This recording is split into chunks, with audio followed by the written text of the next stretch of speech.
Holy Week Musings. Hello to all, and please know that we are praying for you and for the entire world, not only in this special time, but always. Jesus said, "Anyone who has seen me has seen the Father." And that is easy to remember when we celebrate the triumphal entry into Jerusalem on Palm Sunday, and the resurrection and ascension coming up. But it is also important to remember on Maundy Thursday, when we celebrate the fact that Jesus washes the disciples' feet and feeds them with his own self. By disciples, that would include us. Jesus is showing us that God is a servant to us and feeds us with God's own self. It is also important to remember on Good Friday, as Jesus is glorified and enthroned upon the cross, showing us how God suffers along with us, even in betrayal by friends, and being caught in the machinations of religious and governmental authorities. Beautiful and glorious mystery. Amazing grace. How sweet the sound. Peace to all of you. You are loved and lovable, and are of infinite worth. I'm struggling. I, 30 female, and my boyfriend, 30 male, have recently been through the RCIA program at our local parish. Now, only a few days before Easter Vigil, I found out we cannot receive our sacraments. We began this journey after finding out I wasn't baptized as a child. My partner was raised Catholic and thought RCIA would be good for me. We even went to his childhood parish for our classes. My partner and I have lived together for 11 years and made that clear early in our RCIA journey. Throughout the process, we found out my partner wasn't baptized either, and both of us would need our sacraments. We were told we could go through the class, but would need to talk to the Father for sacraments. We were told marriage would be necessary. We met with the Father in December. He interviewed us separately, and my partner agreed to get married.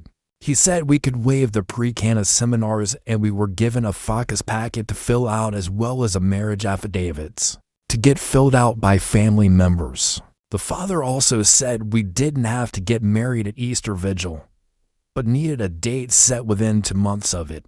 I thought he meant have a date for the wedding, as opposed to be married by May 30th. My dad filled out my paper a week or so later, but when he got his mother to fill out his, there was a huge debate. After talking with his mom, he was confused on if he wanted to get married, but didn't tell me.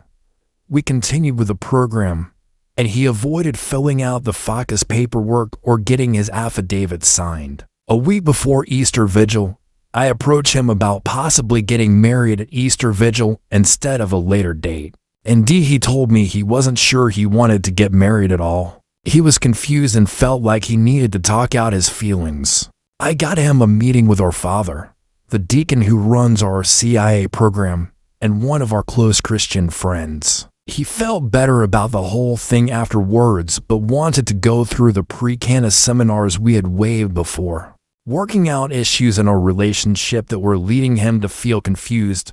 The next one in our diocese isn't until the end of April. Our deacon felt like if we committed to being celibate, we can't afford to live apart and don't have relatives or friends with space for either of us and still receive our sacraments at Easter Vigil, but needed permission from the Father. The Father did not give us permission. So now, 8 months into the program, a few days from Easter Vigil, we find out we cannot participate. We can finish our RCIA and get certificates, meaning we don't have to go next year, but cannot receive sacraments. We're welcome to attend the Vigil, and if we attend the remaining for classes, we don't have to attend again next year, though we're welcome to. I'm struggling emotionally over the whole thing. I feel rejected for something that wasn't my decision. I have been fully committed to marriage from the start, and I feel lied to by the church and my partner.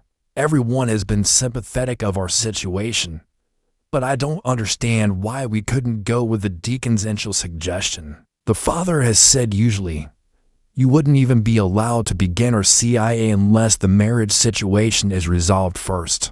I feel like this is counterintuitive.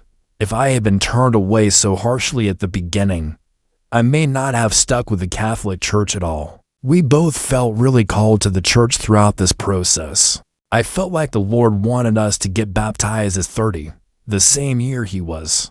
Our friend converted as well after hearing of our journey. It healed relationships with family and friends.